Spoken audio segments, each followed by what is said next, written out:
Over 15 years ago, I remember where phones had a flip-up, pop-up display, or indeed had a physical keypad where you could type or text. Nowadays, that's been replaced with a singular screen because everything is on a virtual kind of platform now, given operating systems are more advanced and indeed smartphones are more capable of handling different types of inputs. However, there are some people who still want that kind of retro feel, but in a modern day shell. Here, Planet Computers has developed the Cosmo Communicator. It's a smartphone which is slightly chunkier than some of its modern day counterparts, but a smartphone that also has a physical keypad, which is something that a lot of people will have been wanting for numerous amounts of years. Now, this smartphone doesn't come cheap. It costs around £720 in the UK.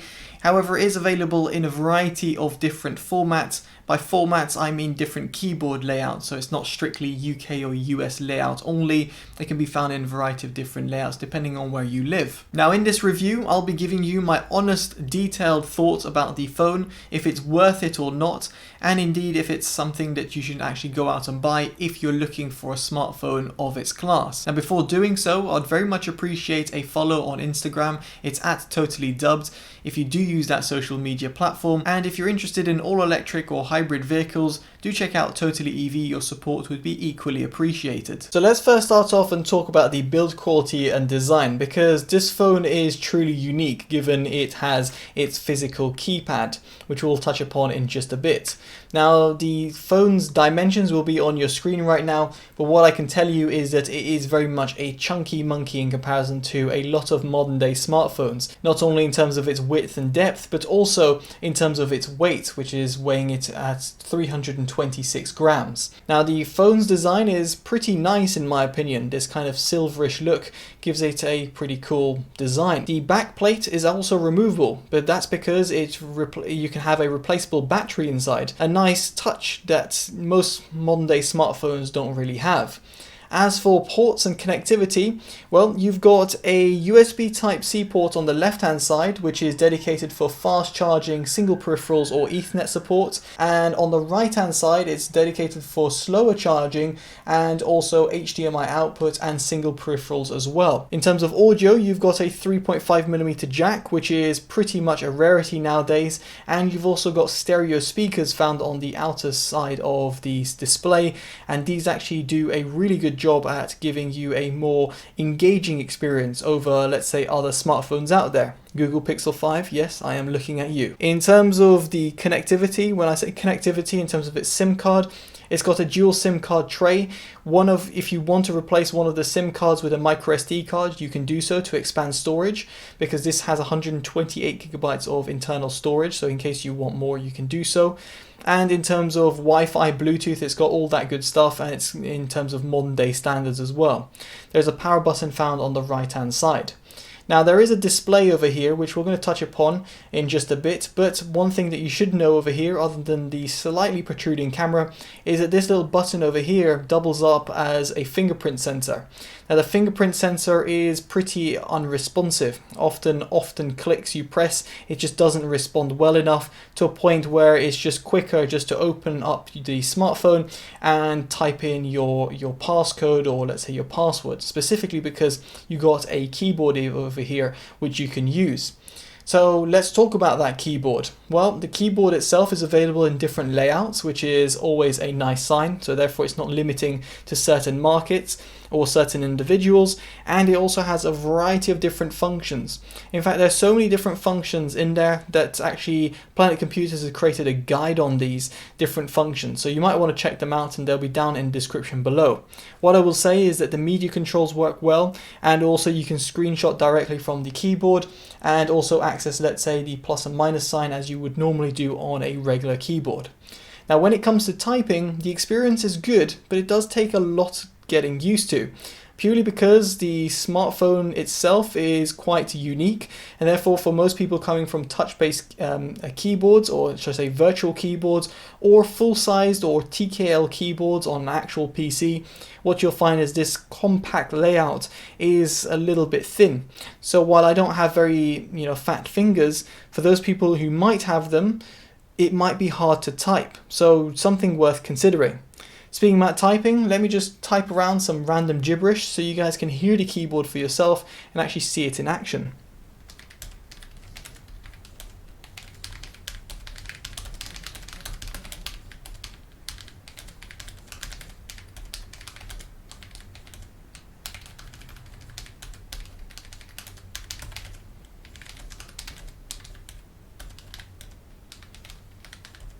So there we go, some random gibberish that I typed, and hopefully you heard a little bit of how the keyboard sounds. It has that clunky type of sound that you like from a mechanical keyboard, and that keyboard switches, and it's nice to see this is present on this keyboard as well. As I said, the thing that really does strike me is that when trying to type, and as someone who's a journalist and types quite a lot, I found that this keyboard took a lot of getting used to. So you really sometimes have to type with one finger to actually make it work it. Because if you're typing with all your, trying to type with all your fingers, they just won't fit on such a small compact keyboard. Now the keyboard itself, as I mentioned, is really well integrated with the software, and that's because the software, the Android operating system that we've got over here, is pretty custom. In this respect, I actually do appreciate what Planet Computers has actually managed over here, because there are a variety of different apps which actually correspond with the smartphone's integration. So for example, you saw me using Notes over here. That is something that you might want to do. Or for example, if you want to customize the app bar, you can do so by adding different apps to, well, your app bar items. These type of things, for example, wouldn't be possible if this phone was running stock Android. And while I do appreciate people will say that stock Android is, well, a lot better, it is also very nice to see that a smartphone is integrated a lot of different functionalities rather than just adding bloatware. These are actual things that you're going to use. So for example, the Planet Keyboard app allows you to configure the keyboard itself as you would do on, let's say, a Windows operating system. So you can configure in terms of preferences, in terms of how it does, if it even vibrates on terms of key press, and a variety of different functions as well. There are other apps over here which I'm not going to get into much details because this will become a pretty long video, but what I'm trying to say over here is that it's nice to see that Planet Computers actually integrate apps which actually work and complement the actual smartphone. Speaking of integration, the phone also supports Linux, which is actually pretty nice. So aside from the Android functionalities, you can access Linux stuff as well through the smartphone. And that is also possible given the fact that it's got those dual USB Type-C outputs or inputs as well, depending on which way you look at it. Now in terms of the display, it's a 5.99 FHD Plus display that has a resolution of 2160 times 1080, so it's a 403 ppi. This means that the screen actually looks really good, and if you're coming to do work, be it on a Word document or indeed watching movies, it actually looks pretty nice. Now the color accuracy isn't that great, and also in terms of its deepest black level, it's not the best either. In terms of brightness, it gets around to 500 plus nits, which is plenty bright in most conditions, and while it won't compete with, let's say, flagship smartphones out there which can achieve over 1000 nits, this will suffice for a lot of individuals. So if you want to work outside in the sunshine, you can do so without having to worry about squinting at your screen. The thing worth considering over here is that the smartphone hasn't got a full display. Unfortunately, you've got two massive bezels which go around the side of the smartphone, and I wish this was eliminated by integrating a full-size display, and therefore basically maximizing the amount of display that you've got available in comparison to the keyboard over here. Now in terms of maximizing display, well, you've got two displays. At the front, or let's say the other side of the smartphone, you've got a dedicated display where you can access certain things. So you can access the camera directly from here. So if I pop this up, it'll show up my tripod, and what you'll find is that it actually is pretty laggy in terms of it displaying. So I've been waving my arm there for a few seconds and put it down for a while, and it takes a while to respond. But what I like about this display is that it can be functional. The problem is here, however, is that what I'm going to talk about after is the fact that the responsiveness of the chipset, the processor should I say, impacts negatively the overall experience you get from the smartphone itself and also this display. As you can see how long that took to transition. In here, the display can be used for a variety of different functions, but truthfully, I think a lot of people might not actually be resorting to the display just purely because of how slow it is to actually respond. respond. Nevertheless, it's a touchscreen display and it's a 1.91 inch AMOLED display as well, so something worth considering. And now we get onto performance. Now inside this phone you'll find a MediaTek Helio P70 chipset with 6GB of RAM. Now from the specs alone I knew it wasn't going to be class leading, and when I put it across a benchmark, the AI benchmark to be more specific, it was no surprise to see that the Cosmo Communicator really did end up pretty much at the bottom of the pile in comparison to most modern day flagship or indeed mid-tier budget phones. So it's a little bit of a shame to see this, and truthfully my experience was very much the same when it came to using the phone as a normal device, a normal smartphone, because really it just felt a little bit sluggish. Even when transitioning, as I said before, with the display from the front, it just feels really slow to respond. And it would have been nice to see a more flagship smartphone chipset to be integrated within this phone, purely because it would have increased and enhanced the overall experience, specifically given the price that you're paying for this kind of novel type of device. As for battery life, the phone houses a 4220 mAh battery, and as I mentioned before, it can be serviced and therefore be removed, so that's good for longevity. However, in terms of overall battery life, I was disappointed given the chunkiness of the device, and I know a lot of that is made up for the actual keyboard. This phone pretty much lasted under 8 hours in my battery rundown test, which isn't great going. Furthermore, when it came to actually using it on a day-to-day basis, I found that the more I used the phone, specifically with its front display or indeed its keyboard with the vibrations enabled, battery would start getting killed even quicker because, well, more things were being used on the smartphone.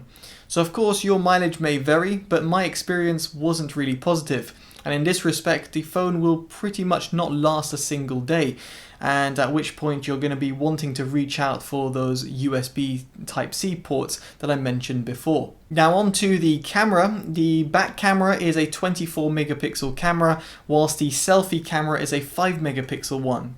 Now while megapixels are one thing, the actual performance is a different thing. Here I was disappointed in comparison to my Samsung Galaxy S10 Plus, which is not exactly the best phone nor the worst phone in the world, but in comparison it was a night and day difference. The Cosmo Communicator pretty much looked like something from, well, the 1990s. The picture quality was pretty poor, and really it dealing with more lower light or trickier scenarios was pretty poor. Selfies were equally a little bit blurry and didn't come around that great, and just the overall experience I had with the camera just wasn't great on the whole with still photography. The same could be said about video recording, where it's only limited to 1080p.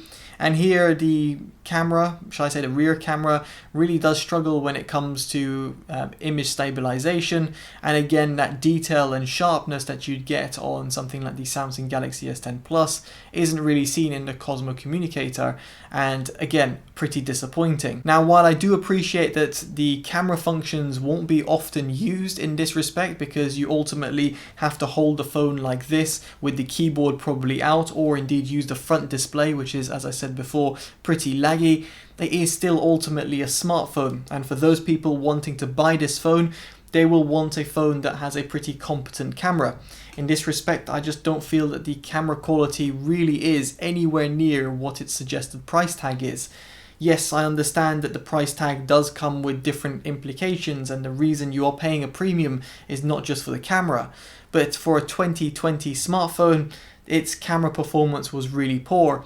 And truthfully, a phone that costs a fraction of its price at around £200 would outperform the camera performance both in its front or rear facing camera, both in terms of still photography or even video capabilities.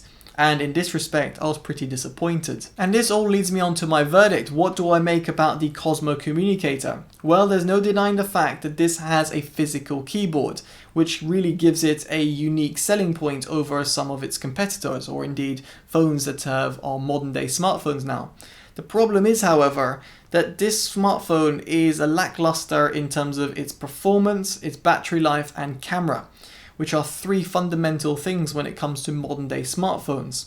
At which point, and this might sound a little bit ridiculous, you could buy yourself a £400, £500 smartphone and buy yourself a £300 odd laptop, and you'd have better experiences respectively over the Cosmo Communicator. While it sounds ridiculous because you can't fit it all in your pocket like this smartphone, it is something that most people are used to already, or indeed are going to consider doing if they're wanting that sort of solution. So I just wish the Cosmo Communicator just had better experience in these domains, and if it did, this phone would not only retain its novel factor, but also be an actual viable solution to replace a modern day smartphone, such as my Samsung phone over here, and be a phone where some people will carry a powerful processor, camera and display and battery life, all while having that retro feel of that physical keyboard. But of course, that's just my opinion and thoughts about it. I'd be very much intrigued to hear your thoughts in the comment section below, if these factors are important to you or not. It's just nice to hear different opinions.